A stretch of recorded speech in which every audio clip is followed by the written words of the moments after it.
All three examples from publicists around the world. But the exciting thing about that one is this. The team behind it are not a bunch of crazy guys who do this kind of thing like everyone assumes comes out of companies like Nike or whatever. The team behind this are actually used to work for Procter & Gamble and Nestle.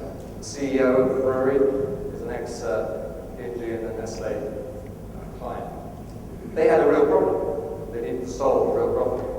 But what they really wanted to do, to the point of everything I've been making, wanted a conversation about the beer to happen where the conversation about beer happens, in the bar. And honestly, getting a conversation about a beer in a bar is quite hard work because there's very little promotional material you can actually put in the bar. If you do, it's expensive. And anyway, people kind of tune out for that. But not only was this on the nightly news, night after night, and was there people being able to go online and see things, but that meant people would talk about it. If you ordered a steak, you immediately started a conversation. And this, I think, is the crucial thing. Because it doesn't involve broadband, it doesn't involve any particular clever technologies. Most of it involves, actually, very simple television, TV commercials, as we've all done. What they are involving is a very different process. Because if you think about it, if you turn up to your agency, as a lot of our clients do, and say, the 30s are booked, the print ads, we've booked the whole pages, could you just give us 30-second TV ads and pages? That's what you're going to get. We haven't got the bandwidth, the time, the process to be able to say, what problem are you trying to solve? What idea could we come up with? What I've tried to suggest is that there are ways very quickly and cheaply to research ideas early on, to monitor the conversation that's going on about your brand right now. And please, if you believe there is no conversation going on about your brand, just add your brand name with the word sucks after it into any search engine, anywhere in the world, you'll be horrified. There's a lot of conversation going on out there you don't want to read about, I promise you. I've done it, it's a devastating effect to some clients in a meeting. And they're going, okay, right, okay. Is that there? Super.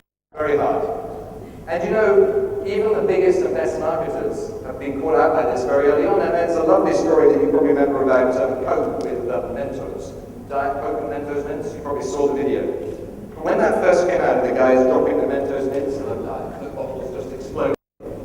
The whole Coke management team in the United States, which is a very focused organization, it doesn't like to pump around with its brand, reached for the lawyers. Fantastic.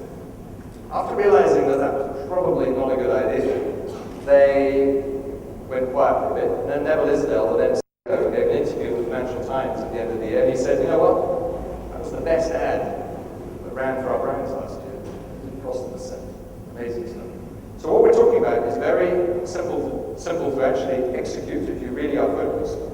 But the process you have to go through is very different. Sitting down with your teams and saying, instead of I've got a 30, it's does anyone know how to book a boat?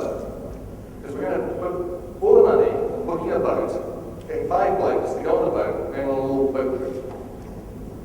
You have to be barking mad, right? So you need the client and agency to sit back and really engage in the idea. You can research that idea. That idea is eminently researchable online 2 or 3 weeks after you decide it's an interesting idea.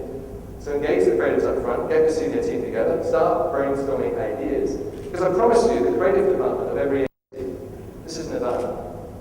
This is perfect, because they get to contribute to the ideas. But the idea is really what we might have called a brief in the old days. It's really a very simple proposition. It's what I want to say about my brand. And you bring it to life. And then the creators have time and space to really let the idea live. And of course, there's nothing a creative team want more than you do, which is having people talk about their work, your brand.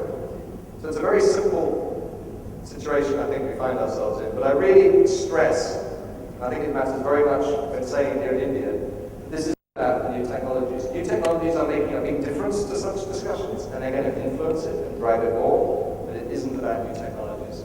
You can do this with SMS, you can do this with television, you can do this with all the tools that are available, very widespread in every country in the world.